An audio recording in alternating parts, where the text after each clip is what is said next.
Hello, Kansas and Western fans. It's time for episode 39 of the construction of the Kansas and Western HO scale model railroad. The last 2 weeks I was tasked with doing some painting and working on the Holcomb power plant area, and you can see right off the painting part of it. I managed to get all of the backdrops painted for just that base color of blue that will last until I manage to get commercial backdrops installed everywhere. So that looks a lot better than it did before. So that's primarily what I got done painting. But I did get a lot of other smaller things done. And we'll go ahead and do the full tour layout. And I'll touch on each one of those as we pass those.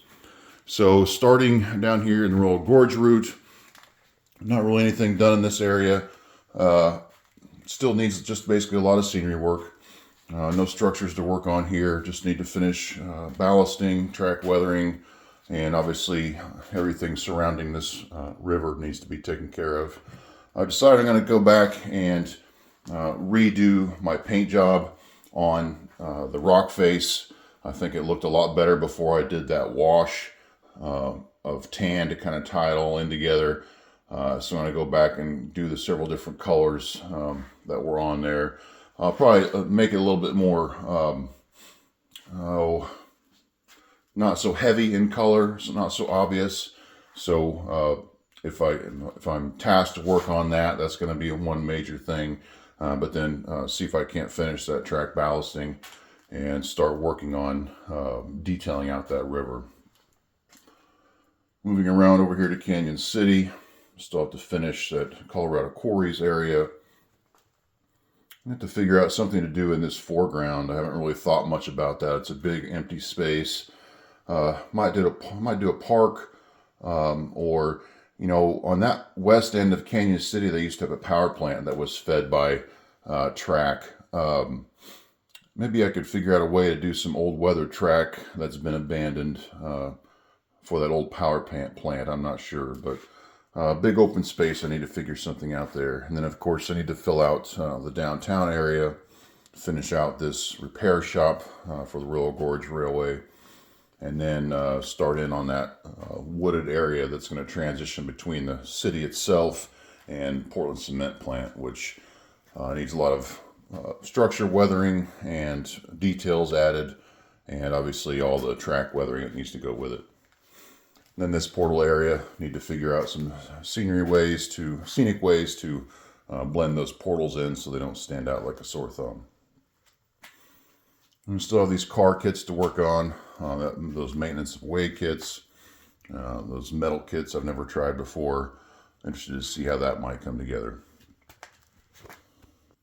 And over here at Pueblo, the Everest steel plant. This weekend, if I have time, I'm going to try to work on seeing how much more of this track work I can finish. There's not a whole lot more to do. I've got this siding, and that spur done, I believe. So I just need to finish these back two spurs, and then all this interchange here in the middle done, and then these spurs that lead back to the end and into the plant itself. I want to thank a viewer who turned me on to another HO equipment dealer, and I can't think of the name right off my head. He commented in, I think, my last video, whether it's my ops video or whatever, I can't remember. But someone who produces all kinds of steel plant parts and grain elevator parts, and a lot of unique things on there. So it's going to really help me to fill out this scene. I was struggling to figure out what to do to represent this plant, and I think that's really going to help. So I'm looking forward to poring over that website to see what they have available that I can add to this scene to fill it out. But this weekend, we'll see how much this track I can get laid for the Everest steel plant. And transitioning down this way to La Junta Yard, have to fill out that scene there to make that transition between the yard and Pueblo. And then the yard primarily just needs a lot of track work in terms of weathering and ballast. And of course a commercial backdrop added.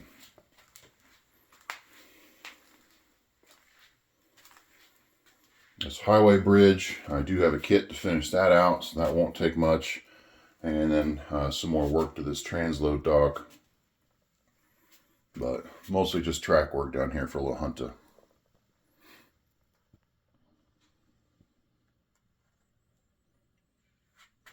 And this King of Royo, still need to figure out how I'm going to make this trestle bridge for this area and build a small river that will fill, maybe a quarter of this scene. Most of it will be scenery. The King of Royo itself, there's not much to it. The bridge that covers it would be probably a single span, but it is kind of a marshy area, so if I can make it work, almost this entire curve is going to be trestled. And over here to Lamar, just a lot of track weathering and ballasting. All of these all these structure kits still need quite a bit done in terms of detail and just structure parts that need to be finished. Like I need to add a transfer house to the top of this grain elevator. Need to add the top of the head house for that grain elevator, and then a couple of different conveyor systems, and maybe a couple more smaller silo type things around this seed refinery.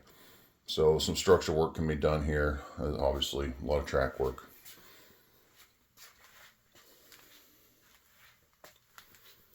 And wrapping around down to Holly. More structural work needs to be done, and obviously, I mean, pretty much you could say that about every scene. Track weathering and ballasting needs to be done. That's just going to take a long time, but that's okay.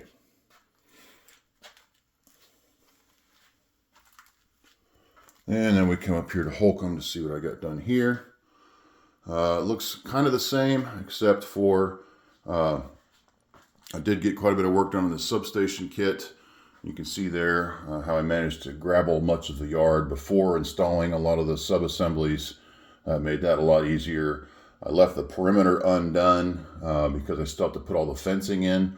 And I really wanted to get all the primary parts of the substation built before I put the fencing in, for obvious reasons that fencing is going to be super delicate. So I will finish that at some point. But I'm liking how that looks so far.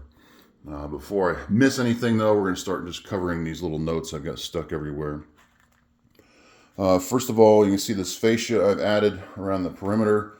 That's really cleaned that up. I decided to replace the landscaping fabric with just regular cotton fabric, just because I like how it lays a little bit more. The landscaping fabric is a little bit too stiff for these kind of curved areas, so I like how this looks a lot better. I left this end here unattached because I still have to tie it in for this section there, and I need to add a little bit of a nailer under here so I have a better area to connect to, but I like how this looks.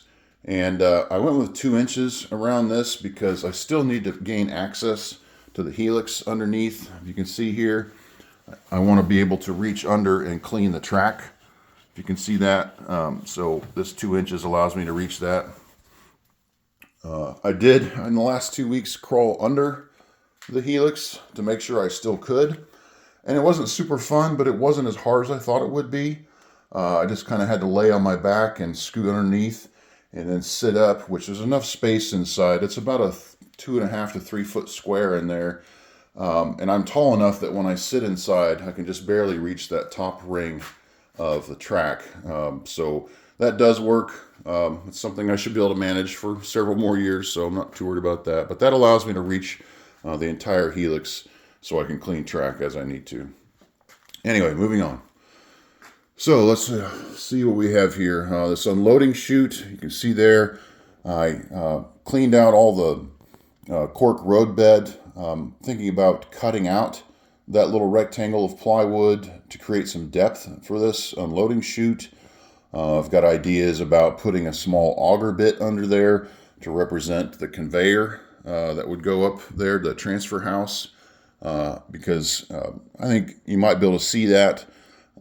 It's something I'm thinking about for the future. It's obviously a pretty detailed item, but at the very least, I'm going to paint that plywood flat black again. Just want to create a little more depth for that.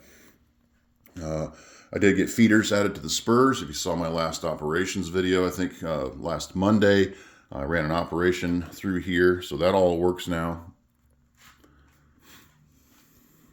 This is as far as I've got with ballasting and track weathering, all the way across over there to the portal, so I didn't get quite as much of that done as I would have liked, but got a good start on it. Got my label plastered back on here. It's not plastered, it's glue taped. This power plant kit, I totally forgot that this is part of a much larger kit. And so there's actually quite a bit more to this that I could add, and it might fit in this whole space. So I'm kind of interested to add some more of that. There's a whole other section that I can add on to here. I'm not sure yet if it will fit or not. I might be able to modify a little bit to fit. So kind of interested in that now. It's amazing, all these little parts and kits that I haven't even thought about since I've built these kind of base sections here. But there's quite a bit more I could add there, hopefully. So that's the little part that I've gotten so far, but there's quite a bit more I can add. And then if you remember, I had a bridge placed in this portal area. I decided to get rid of that because I just couldn't figure out a way to tie it into the scene that it would make any kind of prototypical sense. There's no bridge on the prototype to access this area. And I just really had how the trees look. I bought several more, a few different heights to kind of tie it in. I'm still going to carry it around this corner a little bit more so that if you were to try to view down the tracks, you wouldn't be able to see down the tracks there at all. But I do still need to add some sheet in that area. You can see through to the wall there and the backdrop through the portal. I don't want to be able to see that. So I have to add that. Probably paint the plywood back in there flat black to kind of also create a black hole that you can't really see anything. So I'm liking this a lot better. It's kind of achieving, it's on the way to achieving what I want to. And then it ties into the backdrop, which I will reveal finally here. I've got the commercial backdrop installed. It runs the entire length of the wall down to the end of Garden City, and it just looks fantastic in my opinion. Train Junkies is able to do some modifications to what they offer commercially. So keep an open mind. If you like what you see to some degree but want some changes, ask them what you like. And they could change the sky quite a bit, actually. They have some examples, and I basically had them add this little storm system onto just a plain blue sky backdrop, and I think it looks amazing. So once I get the valance added from the ceiling down, you shouldn't be able to see a whole lot of that blue wall above it. So I think this scene will look pretty doggone amazing. So I thank him for being able to do that, and I look forward to more backdrops being added to the layout. All right, moving along. I've gotten several of these tanks, these vertical tanks from Whistle Stop Models painted. I've got more on the layout. I think I bypassed a couple actually on the way to this area, but that's some more of the painting that I got done. This area is pretty well done, and these tanks are just standing in for now. I still need to add some structure, like for this company here. You can see there's some structure in the background there where that conveyor is. So I do plan to add some more structure to tie the scene in a little bit better, but you can see all these different vertical tanks that they have. So that's what I'm trying to represent in this way, but I like how it looks so far. And then there's more here for Helena Chemical. They're just painted white. Still have one more to do there. But I'm still not even sure I'm going to use all these tanks. Might add more. I'm just going to have to play with it some more. Still need to add a structure for this company as well.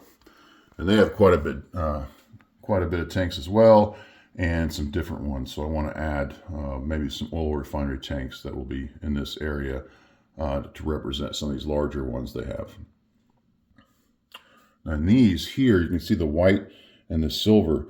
I think these are cryo tanks, or that's insulation of some kind. So that might be something interesting to try to model there. All right, wrapping around to Charleston. Nothing new here. Need to add some more structures and lots more detail and bits to this elevator here.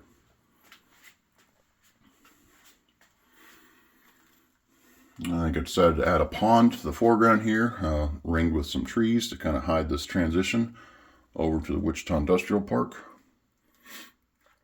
which just needs a lot more structure work and obviously track weathering and ballast. Need to finish out the tops for this grain elevator for Advent Mills. And still need to finish this last spur. You can see there it's not quite attached.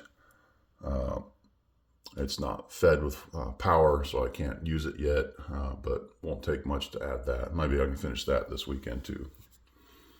And here's one of these tanks I mentioned before, one of these whistle stop models tanks. This is an engine service facility for the BNSF side of the Wichita yard, and that will be their fuel tank. And I skimmed right past this one for La Junta yard. I've added one of these for each of the engine service facilities on the layout. And around to Wichita.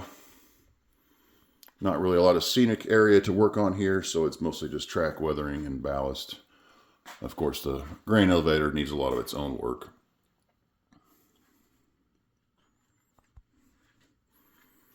And we'll work our way around. Now, here's something else.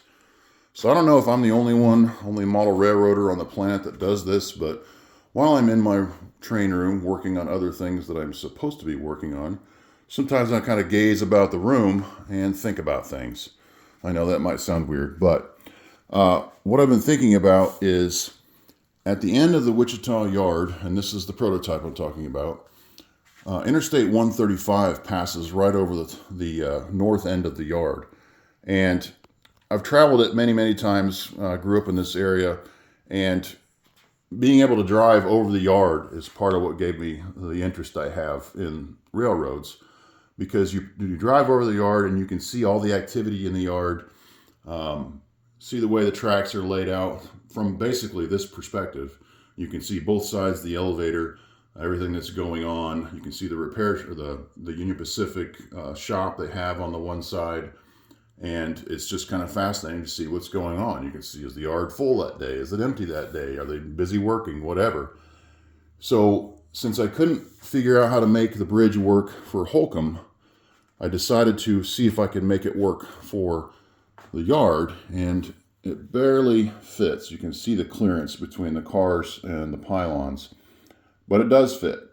So what I'm going to try to do is represent Interstate 135, which is 6 lanes of this elevated bridge that goes right down the city, middle of the city, and across this yard. So I think eventually what I'm going to get to is build 2 large sections of this bridge that will go from one side of the yard to the other with 3 lanes on each. And I think that will be a very interesting visual aspect to this yard will break up just the, I don't want to say the word monotony because it's not monotonous, but just the single dimension of all the track. Having a huge bridge there, which it'll be 2 sections of bridge with 3 lanes each, and the automobile traffic on top, I think will be an interesting visual thing to see. So I'll have to start acquiring kits to finish that bridge, because it's going to take obviously several sections to make 6 lanes. But that's an idea I think I came up with that I'm really going to like. So that's something I could work on. Anyway, moving along. Got the UP side of the yard. A lot of track weathering and ballast needs to be done. And then there's another one of those vertical tanks that I added.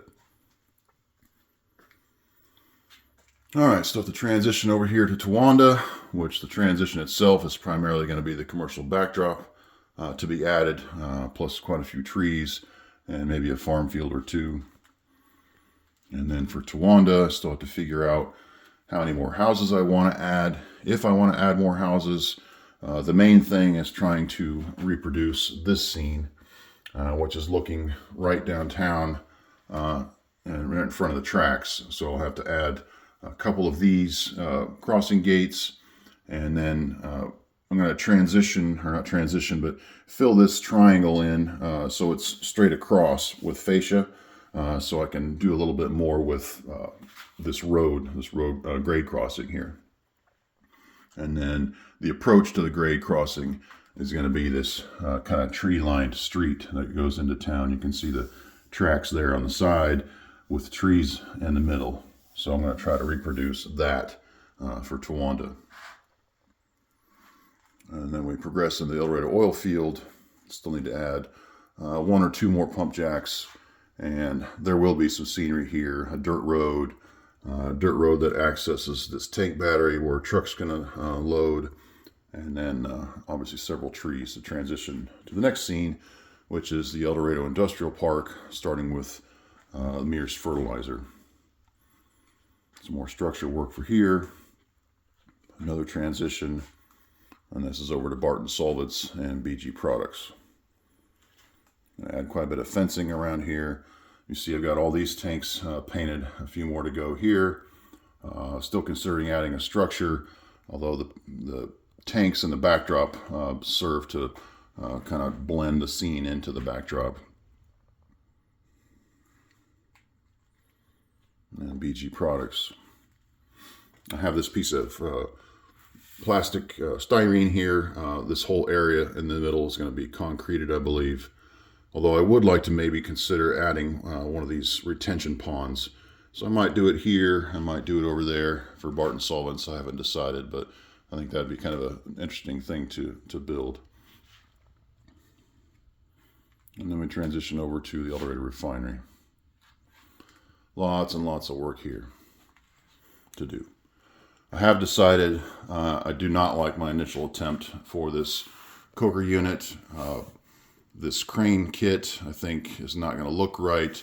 These tanks are too wide. So I'm going to push the do-over button on building that coker unit from scratch. This is what I'm trying to accomplish, and not sure what I'm going to do instead. I might look at kits that are out there in the world, or this new company that somebody pointed out to me online that makes things. Maybe they make some tanks that might work for that, but it is just going to be a bunch of scratch building to do all that beam work around the tanks, that structure in the middle, and then some kind of a boom on top. Anyway, you see I have several trees placed here. I plan to fill this whole pop-out unit with trees to kind of hide the track behind the transition. I'm not going to be able to put a backdrop in front of that breaker box, and I don't want to. I want it to stand out like a sore thumb, so it's easy to find, especially in the dark. If we have to flip a breaker or something like that, so we can just lift this thing out and access that. So anything there is going to just kind of be hiding the tracks and just trying to get past the fact that I'm not going to be able to do anything with the backdrop there. And then over here, Union tank car. Got a little bit of extra paint slapped over there. Another one of the tanks. And then this panel here that covers the window, I did get that attached to this module. You can see that the seam is not quite right for 2 reasons. It's attached to the back of this frame with some 1x4s, and apparently the back 1x4 in the back of this module itself is not exactly vertical, not 90 degrees up in the air, so because you can see it kind of leans back. So I need to add some shims in the back to straighten that up. There's always going to be a gap on either end, just because it's part of this module that's a little bit different in size than it is against the wall, and that's something I'm just going to ignore. But I am still going to do a backdrop, a commercial backdrop across the entire wall, so that will blend it in some. But the seams, like I said, I'm going to ignore. I didn't want to totally cover the window. I guess I wanted to keep a reminder that there is a window there. But that's something I'm just not going to worry too much about. And that's this last note, just that I got all the rest of the backdrops painted. So not a lot of structural work left to do here, except for maybe some details and just track weathering. And then one thing I haven't mentioned, if you remember, and obviously I'm going to show you so you will remember, I did add fascia to this scene, and that's something I will be doing to all these scenes as I get to them, because it's a quick way to kind of dress up how the scene looks. I'll be adding skirting as well, so if different scenes win the poll, I do plan to add that as part of the work, just to clean everything up. And I forgot to mention, I'm trying to work on maybe adding some little bits of rock to these steeper sections of this hill. Anyway, that's enough for now. These videos are starting to get too long. We'll open up the polling for this weekend. Any area on the layout you'd like to see me focus on, just leave your vote in the comments below. I'm not using any kind of voting method for those of you that aren't sure how it works. Just leave a comment. Just say, hey, I want you to work on this. I want you to work on that. Pretty simple. Just leave in the comments. Voting will go on this weekend until Sunday at midnight, U.S. Central Time. And then I'll be doing a video on Monday that will update you on the poll winner.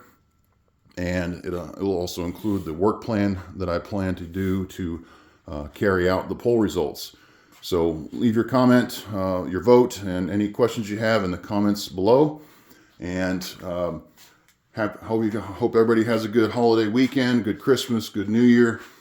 And we will see you on Monday. Thanks everybody for watching. Have a great weekend.